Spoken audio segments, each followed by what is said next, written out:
James Mattis was born in Pullman, Washington on September 8, 1950. He graduated from Columbia High School in Richland, Washington in 1968 and enlisted in the United States Marine Corps in 1969.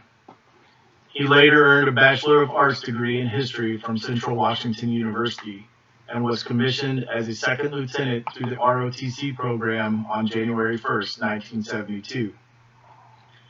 During his years of service, Mattis was considered something of an intellectual among his upper ranks. With his personal library numbering more than 1,000 volumes, Major General Robert H. Scales, retired Ph.D., described him as one of the most urban and polished men I have ever known.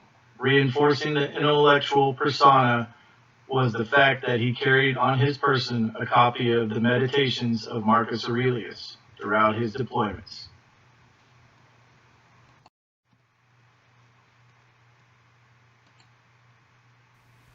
Joel Delf wants to know, how do you keep improving as a leader to meet the demand of each role in your career? We all get promoted, you have different roles to play.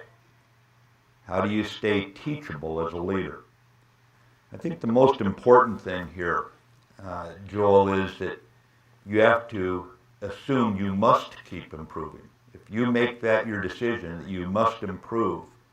If you look at every week in the Marine Corps as your last week of peace, and you must be better at the end of this week as a warfighter, then you'll push yourself on your 3-mile run down to 18 minutes, and you'll accept no excuses. You'll push yourself to 21 pull-ups, and you'll accept no excuses. You'll push yourself to read the Commandant's reading list. You'll push yourself that when the things are going tough in the field, you keep your spirit up, and you're the man everyone can turn to, knowing that you don't give up. And you just keep improving every day with the assumption that if you're going to lead more Marines in the future as you get promoted, they expect you to be the physically toughest, the mentally sharpest, and the spiritually just the most undiminished person, that nothing, not cold, not rain, not enemy situation, not frustrating rules can get you down. And you just maintain this body, mind, and spirit improvement at all times. You stay teachable most by reading books, by reading what other people went through. I can't tell you the number of times I looked down at what was going on the ground, or I was engaged in a fight somewhere, and I knew within a couple of minutes how I was going to screw up the enemy. And I knew it because I'd done so much reading. I knew what I was going to do because I'd seen other similar situations in the reading. I knew how they'd been dealt with successfully or unsuccessfully. And so long as you continue along this line, so long as you remember somebody on the other side is watching, hoping that you're not at the top of your game, that you're not reading, that you're not working out, that you're not strong spiritually, then they're going to think they've got you. You want to always be the toughest, the sharpest out there. Philly Best 36. Where do you guys get these names?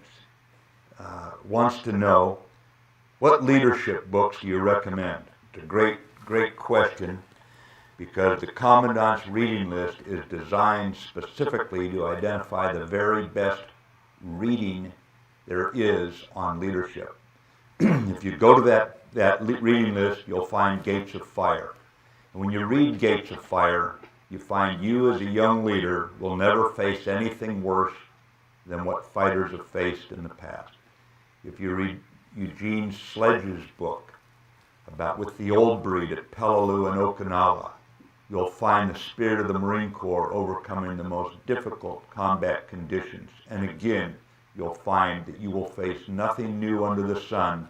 You will be able to overcome it if you keep your Marine Corps training and your Marine Corps spirit foremost.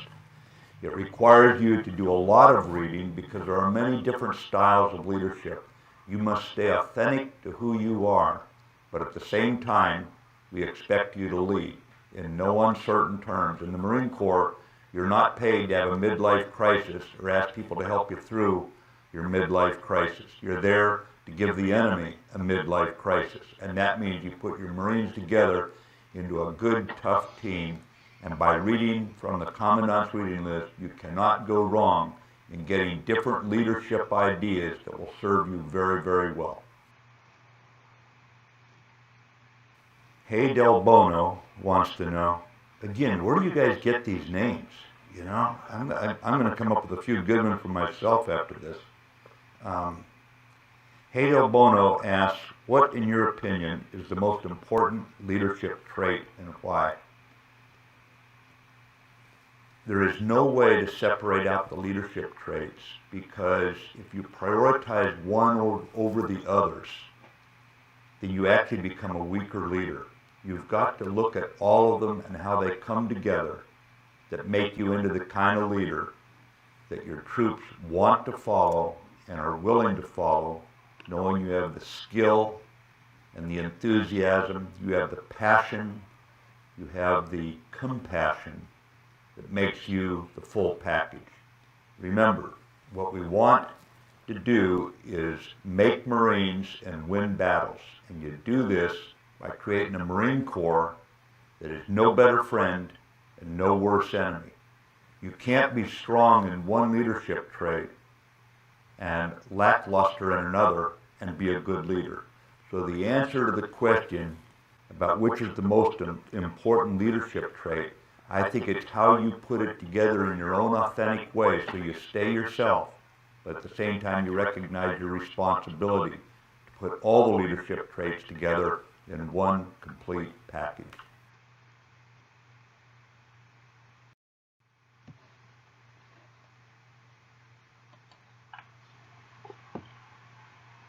Mattis is a retired United States Marine four-star general who last served as the 11th Commander of the United States Central Command.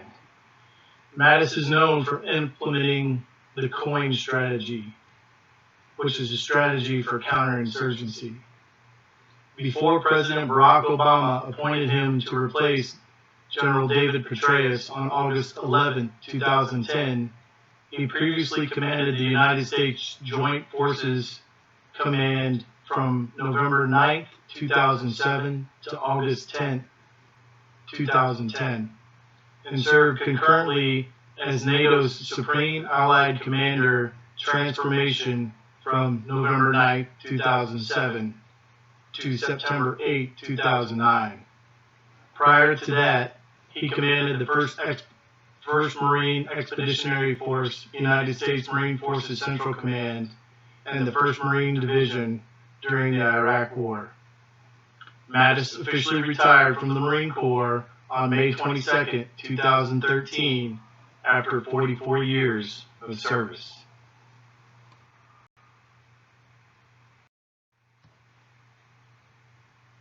Problem. Remember, Einstein said, if given 1 hour to save the world, I'd spend 55 minutes composing my thoughts on what the problem is, and I'd save the world in 5 minutes.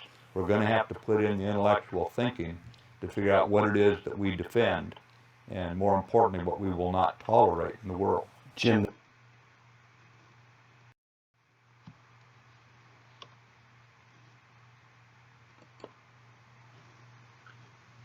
Sometimes the biggest form of flattery is when people call you names. James Mattis was no exception. He had many nicknames, but a few of them that I'd like to share with you. His call sign in the Marine Corps, and everybody typically has a call sign. James Mattis was simply chaos.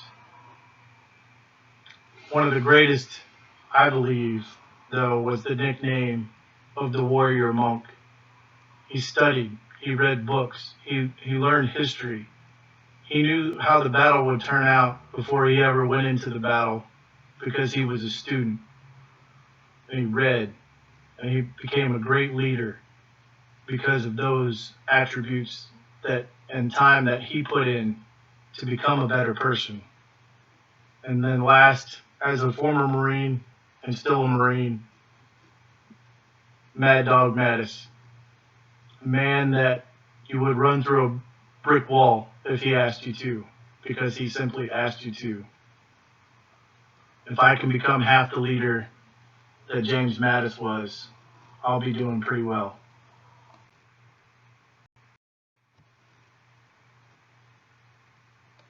So, second Iraq War, we invade in 2003, and for 3 weeks, everything goes beautifully. We advance north, opposition melting away, and at the end of 3 weeks, Saddam Hussein and his regime were gone. And then for roughly 4 years, until President George W. Bush, the younger President Bush, instituted the surge. We changed tactics, we added troops, but there's a period between those first 4 weeks and the surge of some 4 years when things just go sideways. How does a military man understand, how do you think about what went wrong? Right. First, the attack did go very well for the first 3 weeks in conventional terms, although I assure you it wasn't that swimmingly smooth for the lads on the front lines. It's just something to remember. But what happens at that point is it's revealed that we don't have a clearly stated political end state. And now we start wondering, we're in search of a political end state, so strategies, which are where you connect those means to achieving the political end state, now have got to start accommodating uncertainty. Uncertainty is sufficient on a battlefield to cause any strategy headaches, but it's absolutely impossible if you haven't figured out on your own part what you intend to do.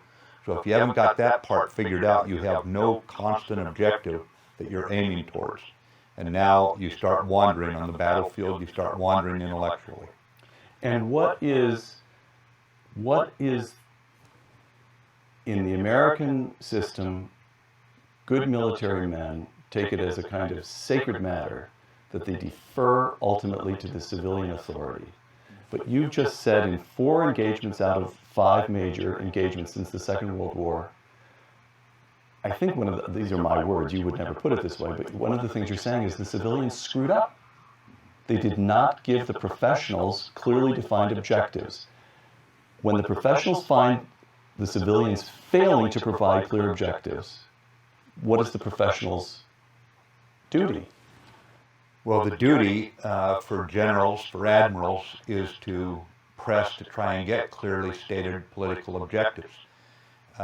In our form of government, the military is subordinate to the civilian leadership. The commander-in-chief is elected by the American people. I was never elected by the American people. I was promoted with the consent of the U.S. Senate. That's not the same as being elected. So I believe the role for the senior military officers is to be heard. They should insist on being heard. They must never insist on being obeyed in our form of government. But as they insist on being heard, they have to try to do this, carry out this national dialogue without creating adversarial relationships with the political leadership. Try to avoid that. And what you want to do is hard. Well, it is hard, but what I learned over many years is something that Secretary Bob Gates made very clear in some of his writing, and that is at the highest levels, it all depends on personal relationships. And so you've got to try to maintain your best military advice without creating any kind of animosity at that level. It is hard.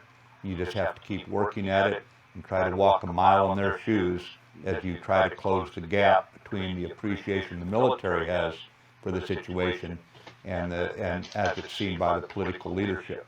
And this is not unique to our times today. We had the same challenges between FDR and General Marshall in World War II, and certainly Abe Lincoln had challenges with his generals. So this is just part of maintaining a government of the people, by the people, and for the people that needs military defenders, but at the same time, it does not exist for a military purpose. Afghanistan. 2 quotations on Afghanistan. Entry up in Washington State. What would you say to a kid in your circumstances up in Washington State, or maybe somebody here at Stanford University who's considering the ROTC program, about why a career in the armed forces of the United States would still be a worthwhile to spend 20 or more years of your life? Well, I think what you want to do is explain that there comes a point in your life when you want to know that you serve for a purpose in this world. And there's a gravestone up in Cypress Hills Cemetery in New York with a guy that we all loved when we were kids growing up. He was a sparkling baseball player. We all wanted to be Jackie Robinson. And if you go to that grave today, it says, a life is not important except in the impact it has on other lives. And he wrote his own epitaph, by the way. I think that when you look at this experiment we call America, we should not look at the people who founded it as if they had an easy time of it and they are now just faces on dollar bills. We should not look at this as something that is just automatically our inheritance. We're going to have to work for it, and at times we're going to have to fight for it, because we might have been born here, most of us, by complete accident, good fortune. We lived here by choice, but we have an obligation to turn this free country over to young men and women with the same freedoms that we got when we grew up in it. And if you want to be part of something that keeps you from sitting in a psychiatrist's chair when you're 45 wondering what you do with your life, you can't go wrong than joining up the Army, the Navy, Air Force, Coast Guard, Marine Corps, and spending 4 years. And if you like it, you stick around for longer. Frankly, I disliked many of the jobs I had as a Marine. I grew to hate minefields when I was a 21-year-old infantry lieutenant, but I also grew to love being around guys who'd crawl willingly into minefields alongside you. And so I just recommend that if you want to get far from the well-lit avenues of life and go test yourself in the toughest circumstance alongside the best people in the world, you'll never regret serving in the U.S. military. General James Mattis, United States Marine Corps, thank you.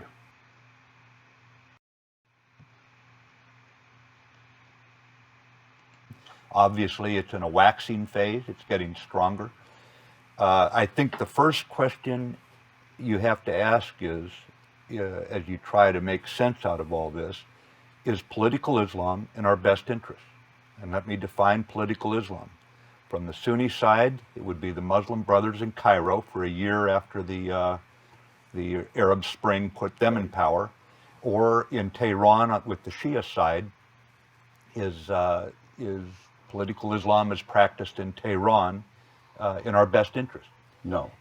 If that is the answer, neither one. I'll answer I that. defer to the American people. If that is what you think, then what is our effort? How should our effort look to support the countervailing forces?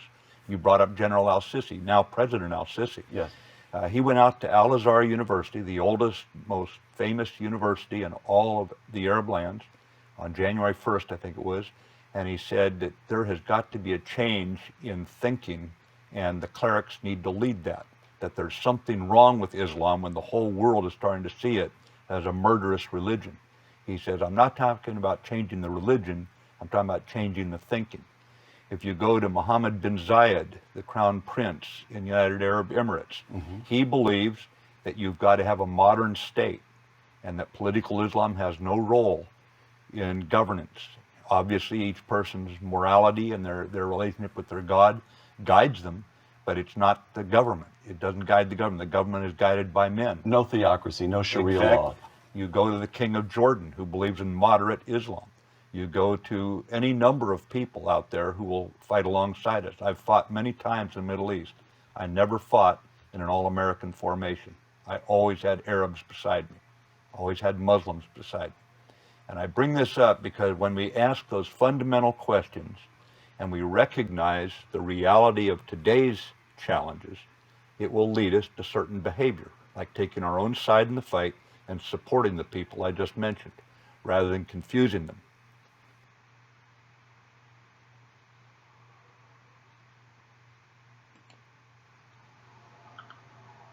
General Mattis has a lot to say and is a brilliant and educated man that knows more about leadership than most of us will ever try to achieve.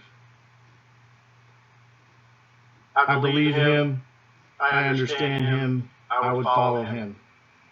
Here are a few quotes from General Mattis, and I think you can apply these quotes in many different styles, of leadership, in many different situations, whether it be military or whether it be in your business or your job or just you as a leader.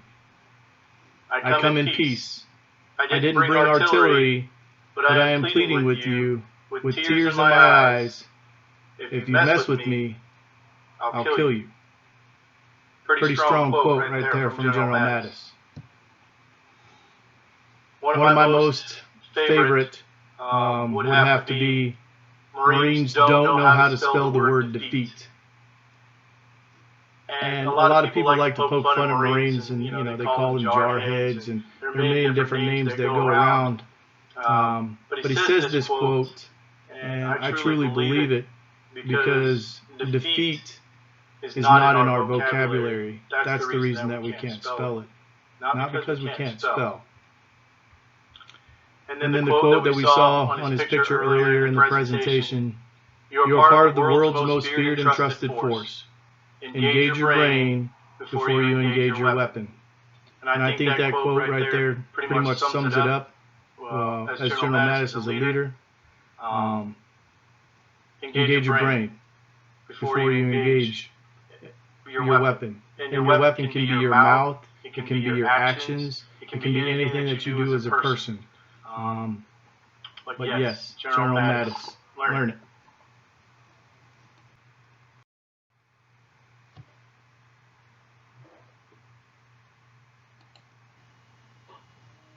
In this age, I don't care how technically or operationally brilliant you are, if you cannot create harmony, even vicious harmony, on the battlefield based on trust across service lines, across coalition and national lines, and across civilian and military lines, you need to go home, because your leadership is obsolete. We have got to have officers who can create harmony across all those lines. It's a quote like this from General Mattis that makes us think and makes us wonder just how good of leaders that we can be. As leaders, we have to be ready for tomorrow, today.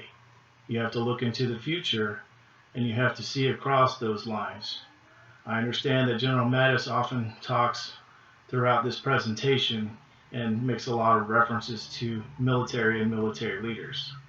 But you can take his leadership style and leadership practices and apply it to yourself as a leader today. James N. Mattis is a good man. Research him and you'll find out.